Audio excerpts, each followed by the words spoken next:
Welcome to The Table, a podcast where leaders pull up a chair and tell the real story, how they got there and how they stayed there.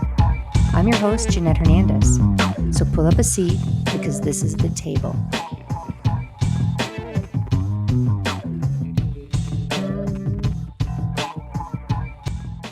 Hi, Andrew. Thank you so much for joining us today at The Table. I'm really excited about our conversation. Yeah, great to be here, Jeanette. So, you've had a long career. I won't age you or date you like I would do to myself. But how did you get started in insurance, and kind of what's been your career journey? So, I've had I guess I had a very different way of getting into insurance. So, I went to school in Boston, where I am today, and I had an ROTC scholarship. So, I left college as an officer in the Army, went out and I became an infantry officer in the 10th Mountain Division. And Amazing. so I got to serve leading some really, really incredible people. But I think more impactful for my life, I got to serve under some incredible leaders Yes. in the very, very early part of my career. And, as my time in the Army was kind of finishing up, I was kind of counting up the days and saying, how many days have I slept on the ground versus in a bed? And the number was the opposite of what you thought it would be. Right. And there was a thought there of like, wow, I'd really like to try something a little bit different. And so I kind of reset my career and went back to business school and really said, I need to, learn the business skills of Mm-hmm. being in business, what's important in business, and then go from there. From there, I kind of said, all right, well, where's an opportunity for me? And I started targeting like Fortune 500 companies because I didn't know what I wanted to do, but I knew I wanted to expose myself to a number of different experiences before I picked one thing and just, drove at it for the rest of, the next 20 years, right? I Yes. was lucky enough to land at Liberty Mutual. I was in what they called a corporate development program. I got to rotate around a bunch of different departments for the first couple of years of my career and experience like all the different pieces of insurance. So a little bit of Mm-hmm. underwriting, a little bit of loss prevention, a little bit of finance. Um, and when I finished that, I found myself in an underwriting role because I was really excited about it. I liked the analytics, I liked the risk selection piece, and I said, "Yeah, this is cool." It kind of hits on all the things I did in business school, and I did that for a couple years, and I was lucky enough, that a management role opened up. I said, "Yeah, I'd like to manage a team." And so I ended up managing a team of underwriters, did some really cool stuff there, and, did that for a little bit of time. And I had a friend in another part of the business and said, "Hey, we've got this thing in personal claims. Would you be interested?" And I said, "I don't know. What is it?" You have no And idea what you were signing up for, right? yeah, exactly. I had no idea. And I said, "Hey, what is it?" And he said, "Well, this is, you're doing process improvement and there's like metrics and there's, all this data and it's claims." And I was like, huh, I'm like, all right. I said, maybe I'll go, interview for it and see what I can learn about it. Yeah. Went through the interview process and I walked away from it going, wow, that sounds really interesting. I hope I get it. And so I got it. I started out like individual contributor, doing a bunch of process improvement stuff. And then that kind of built, right? It was something that it was really exciting for me, blending a lot of things that I liked. And I did small process improvement projects and then bigger and bigger. And I was managing a team. And then, a couple years in, they said, "Hey, do you want to go over to the auto team?" I was on the homeowners team at the time. "And do you want to do some process improvement stuff over there?" And I said, huh, sounds They were interesting. moving you everywhere. Yeah. And again, it was like, it was interesting to me. Right. And so I said, all right, let's go do that. I did that for a couple years. And again, like did a bunch of different projects, did a Guidewire implementation. And then they said, "Hey, can you come back and, lead the home process improvement team?" And so I said, okay, yeah, sure. Happy to do it. Came back to the home team, did some bigger projects with the home team, improving process, countrywide stuff. And I got, a couple years deep into that. And I was talking with, one of my mentors who was there at the company at the time. And he asked me, he said, "Andrew, what do you want to do next?" And I said to him, I said, when I was in the Army, I loved leading big groups of people. That was Mhm. exciting for me. And, I said to him, I said, "The next thing I'd like to do is I'd love to lead, one of the field teams, if I was lucky enough to do that and lead claim adjusters and, do that type of work." And he looked at me very seriously and said, "Well, have you told anybody about this?" And I said, Mm. "Well, I'm telling you." And he said, "You might want to talk to your boss and let your boss Yeah. know that you might be interested in doing this." And so I said, "Okay." I'm like, I'll go tell him." And so I, next one-on-one with my boss, I walked in there and said, "Hey, kind of thinking of this. I was talking to somebody else." And, as luck would have it, we did a big reorg and I got the opportunity to move from a home office job into a field job. And And I wow, was what a leading, nugget he gave you because oh, most people don't ask. Most people just sit and wait. And if had he not said that, your trajectory of your career could have been so different. totally. And it's those things. It goes back to, if you don't ask, you don't get. Yep. And Mhm. so many of us, like, so much of the time, we just don't say anything. Yes. Um, there's a right way and a wrong way to do it, but it was really fortuitous. I was super lucky that the timing just worked out just right. And I landed in a job leading, several hundred people, and did that for a little bit. Got, my counterpart who was managing the other half of the company, she moved on to an amazing international job. And they said, "Okay, here you go. Now go manage the whole country." Right. So I did that for a little bit. And then we reorged again, found myself leading kind of kind of a cross brand. So we had Liberty and Safeco. So I was leading both Mhm. Oh, brands, uh-huh. Yeah. but had our desk operation, our liability operation, our water mitigation group, and did that for a couple 3 years. And then found myself at a place where I really loved what I was doing. Had done it for a while, and I, out of the blue, recruiter called me and said, "Hey, we've got this job, and it's a little bit of a smaller team, but it's a lot broader responsibility." And so I said, "That sounds really interesting." And so I went and I interviewed, and sure enough, it was, I was kind of laser focused on desk and liability and these things, and then it went to a mile wide of all Mhm. these different things and claims. And I Yeah. said, "Wow, like, that sounds really exciting." And so I made the jump after being at Liberty for 15 years over to Homesite, um, and started leading a big chunk of their claims operation.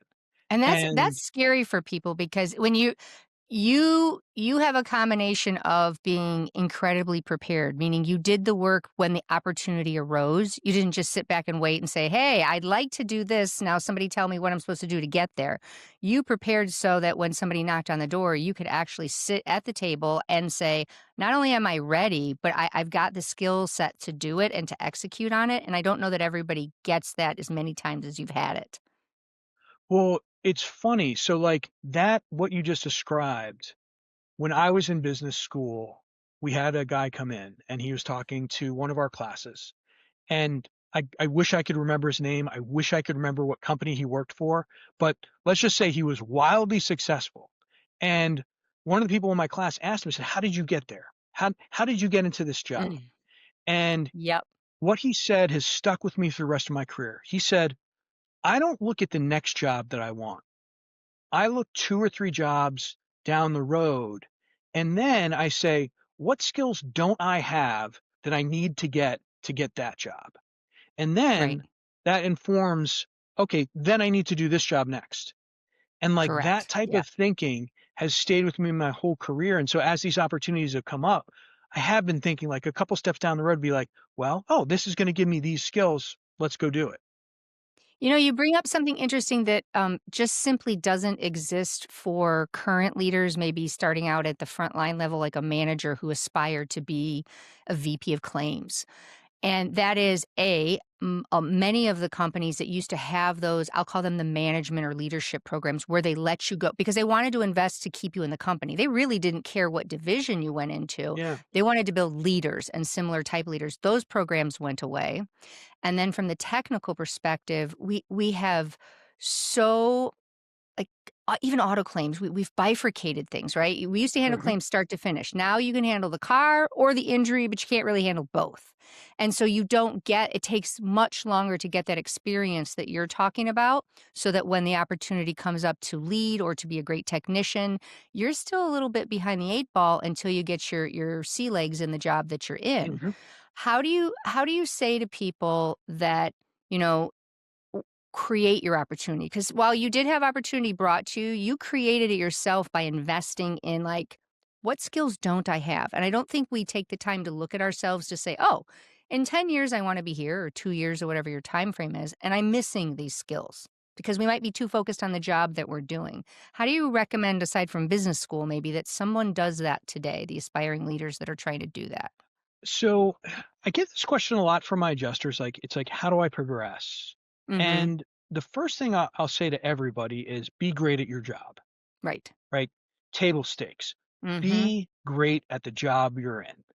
And once you're great at the job you're in, that's going to open a million doors unto itself, right?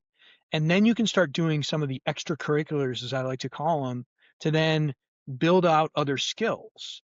Um, and so establishing a reputation as a person who's great at their job, people start to know who you are.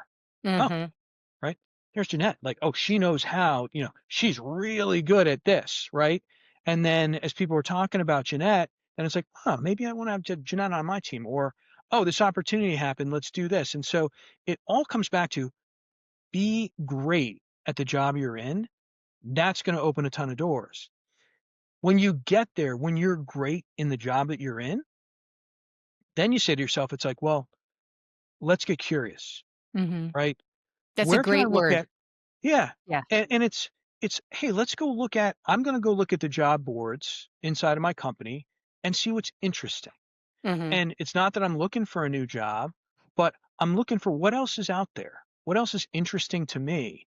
And maybe that then sparks a comment with my boss to say, "Hey, I saw something in underwriting. It's really kind of they're doing some stuff over there and they're looking to hire this role. I don't think I want to go anywhere, but maybe could I do something with them on a project, or can I go do a sit along or things like that?" Right. And it's like those types of interactions that I think create those opportunities for folks at that frontline level. But the foundation is be great at your current job first, Mm-hmm. and Right. then you're going to do those next things.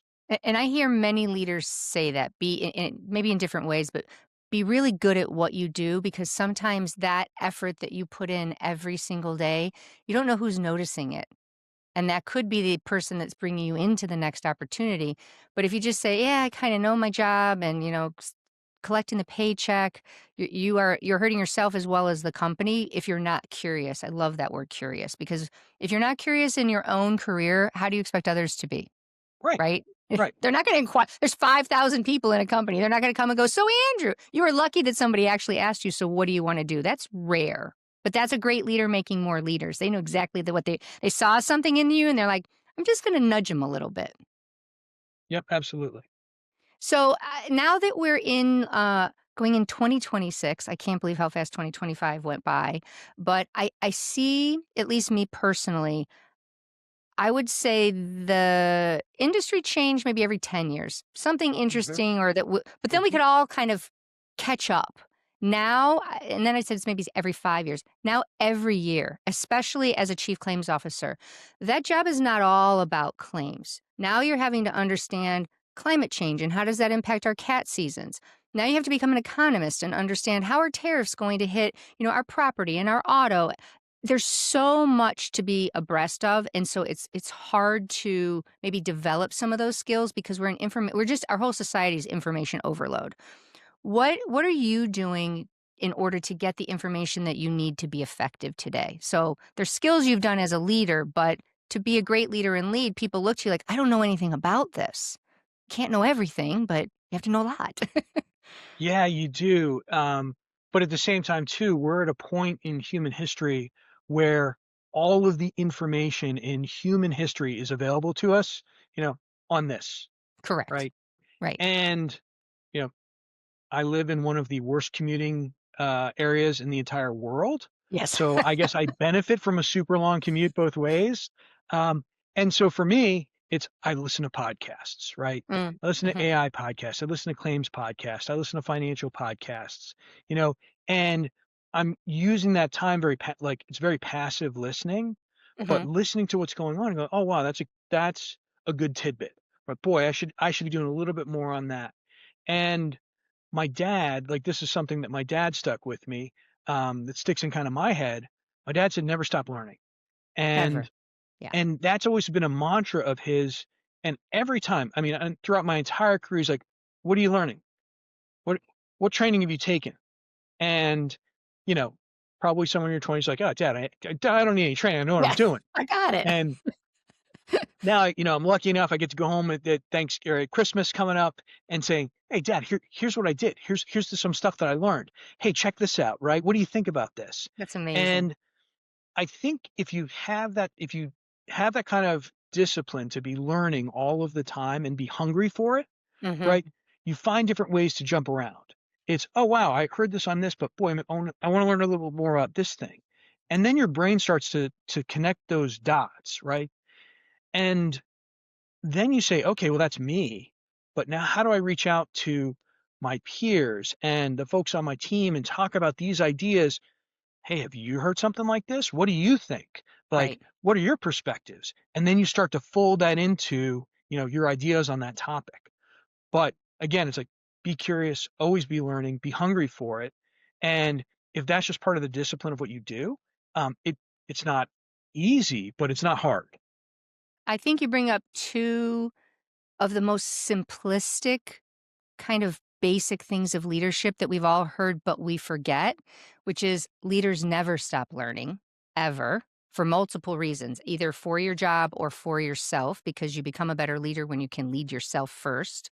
And the curiosity part of what do I do with the learning? So there are people who are bookworms and they've read every leadership book in the world, or they stay abreast of things by reading. People still read the papers, albeit on a tablet. But if you don't share the information, then you just get smarter. And as a leader, you want the people around you to get smarter. So Yep. I think that those are both great points. And it's something so simple as we go into a new year, like a self check. What am I? Either what do I have to do to become a better leader, or what am I not doing that I need to use that muscle memory that I do have? When you have young leaders come to you and say, "How do I get to your job?" Because there's a lot of career pathing that Sure. absolutely still exists. If you want to be a technician, you go this way. If you want to go management, you go that way. But that's just a picture. That's not a recipe, and it does take mentoring, but I think you hit on something earlier where you have to ask. You have to be driving the bus of your career. So if you feel like you're in a position, I started at State Farm 100 years ago. And at State Farm, if you wanted to move up literally, because it was generational, there was a child, a parent, and sometimes a grandparent, 3 generations working for the company. Literally, someone had to get promoted or pass away or leave the company. Otherwise, there was just no quick mobility. So I did what you did.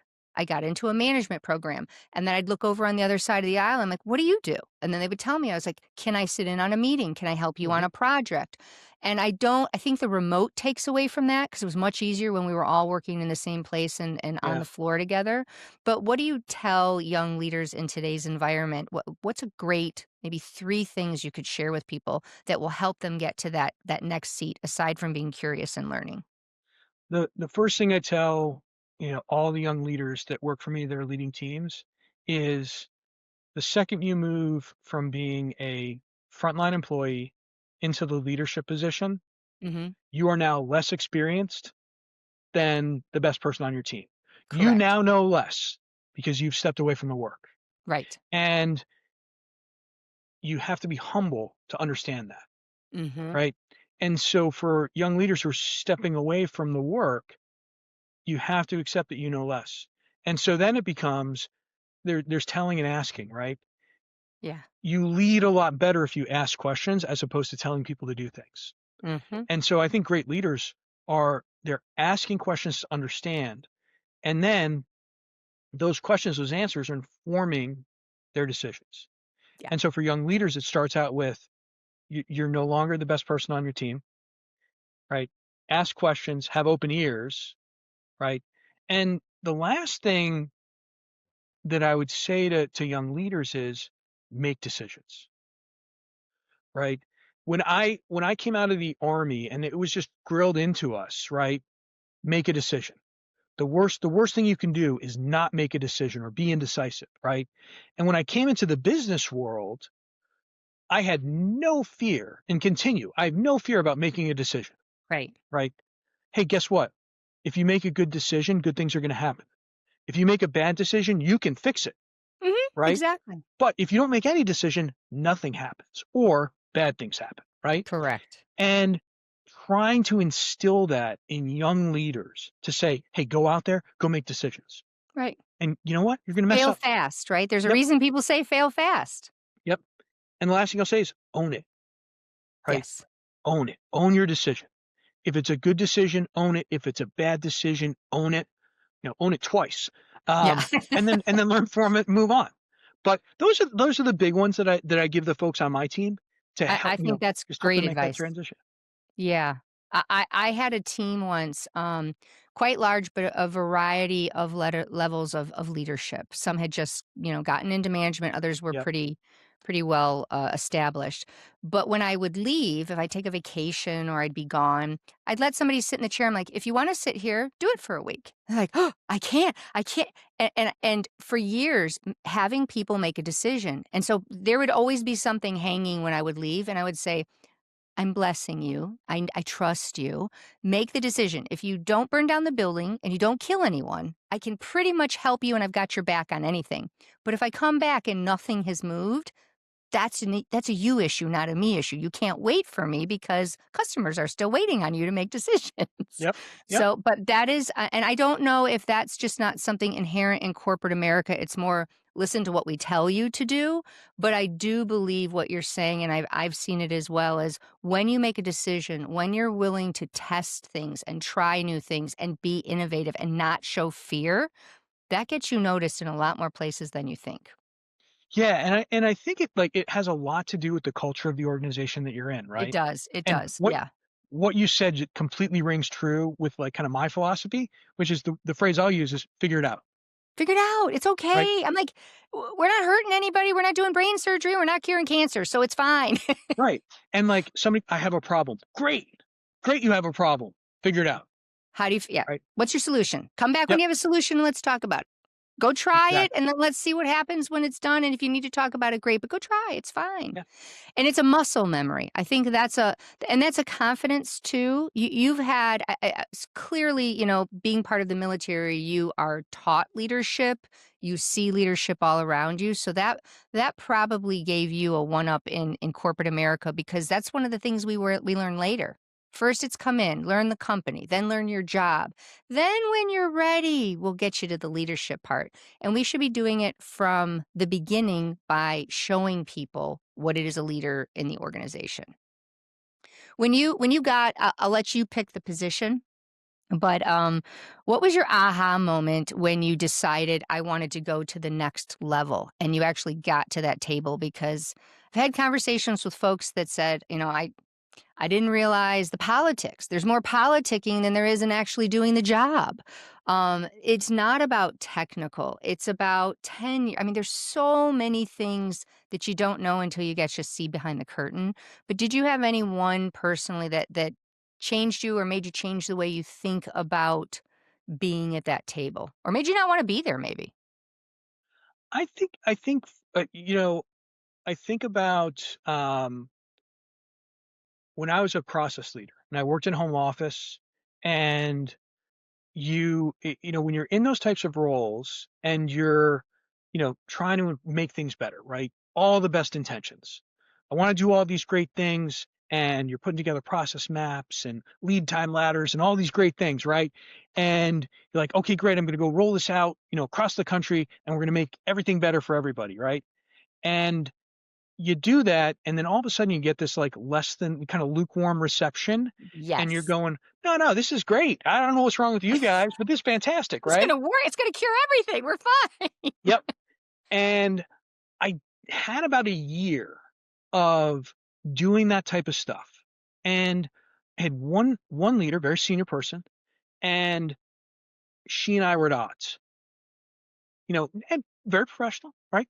and Yeah. and we just had this friction, right? Mm. I wanted to roll something out, it was great, and then I would get the real ground truth of, well, here's why it's not going to work, right? Uh-huh. And Yeah. every time, and I say, okay, all right, let me think about this. Okay, let's fix this.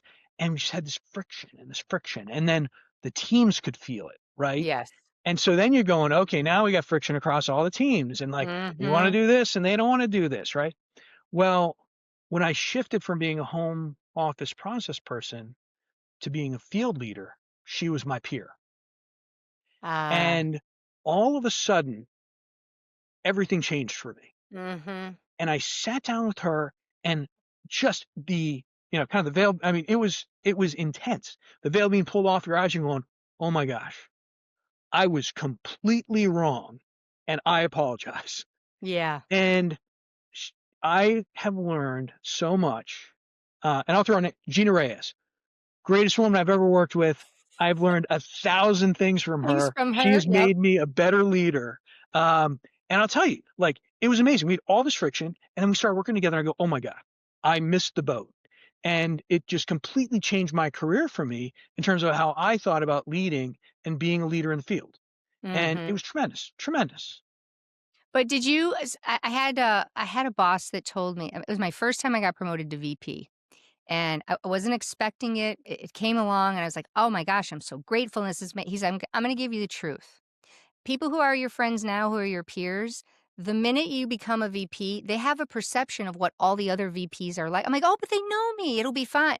It changed on a dime. Hmm. So sometimes that title, they put you in the club, regardless if they know you or they know your skills or they like you. They go, oh, well, you're not one of us anymore. So I think there's a lot of people that have gone through what you went through. Yeah. Well, you hit on an interesting point, right? So, like, being a leader and leading teams, Hmm. there is that, right? Oh, they're the VP, or Right. they're the AVP, or Yeah. whoever it is, right? They're Who's that person, right? And when if you hear that and you're the leader, then you're instantly wrong if that's what you're hearing. Correct. And the fastest way that you can break that barrier down is do this. Yeah. Sit down, like, and even better if you can do it in person, sit down around a table, break bread, have lunch, like, and get to know the people on your team. Hmm. And there's just no substitute for that. No, no, because they will And put you in the ivory tower. They will put you absolutely, there. Yeah, yeah, absolutely. They will fill in the blanks about every leader that they've had up to that moment and say, that is who this person is. It's your job, like, to break those things down and be who you are, right? right. But the only way you can do that is, let Talking the to people people, know who right? you are, right? And we always say that, this is a relationship business because we're dealing with people. And Mhm. it's the same with leadership. Yes, we have budgets we have to adhere to. Yes, we have to make revenue for the company. All of those great things that are our job. But we still work with individuals who show up to work with all kinds of different things. We don't know what people are struggling through. We don't know who their last boss was when they came in. And so that I think that personal touch right out of the gate for any leader. You don't have to have a title. There's leaders on teams. But if you're not connecting with the people that you have to work with, people are going to just make assumptions about who you are. Yeah. So I think it's great advice. Do you have obviously that's one person in your career, but do you have another one that you remember a pivotal point where someone said something to you that changed maybe your ideology about your job or your company or just something else that stuck with you that's maybe got you to where you are today? I think, I go back to my Army experience, and when I was a young lieutenant, we had, just an incredible battalion commander. And everything he did was for the benefit of all of the soldiers underneath him. Mhm. Everything he did.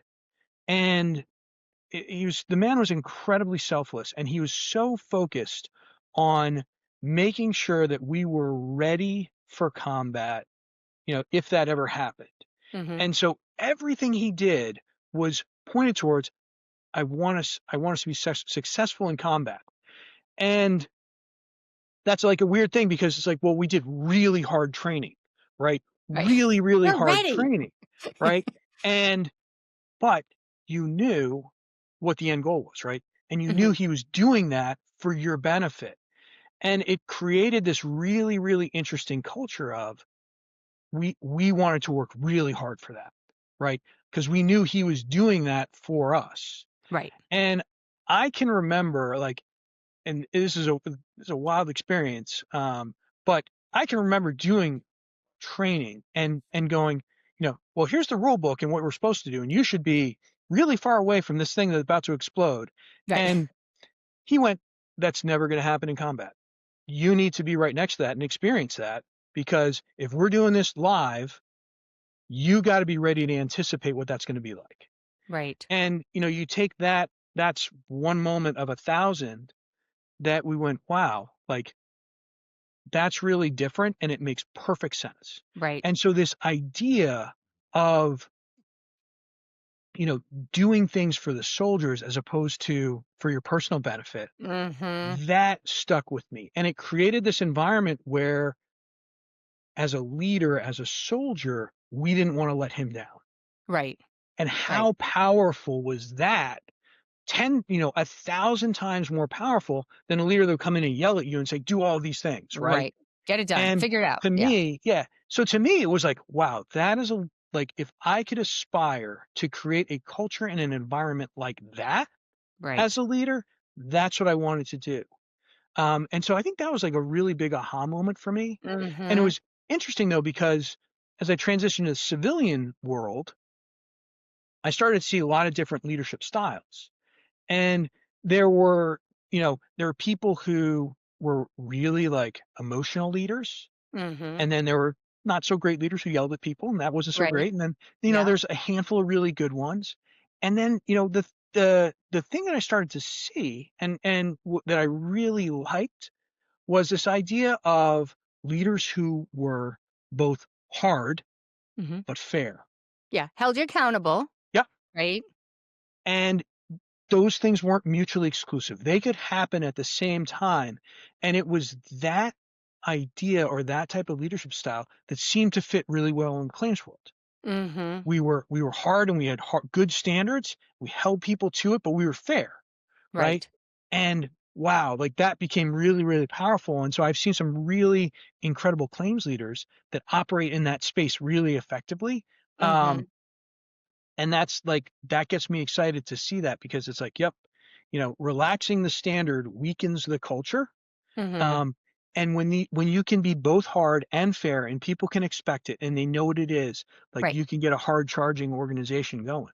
They know where the boundaries are, and I Yeah, think what you learned, which is a blessing, because honestly, in insurance, you'll hear a lot of people, "How'd you get in the career?" "Oh, I stumbled into it," right? Like mine, I read the Sunday paper, and it was the highest paying job out of college, and I picked sure. it. But we stayed here for a reason, right? So the leaders I see today are the ones that are truly invested. This is not a job, this is a career, it's part of who they are.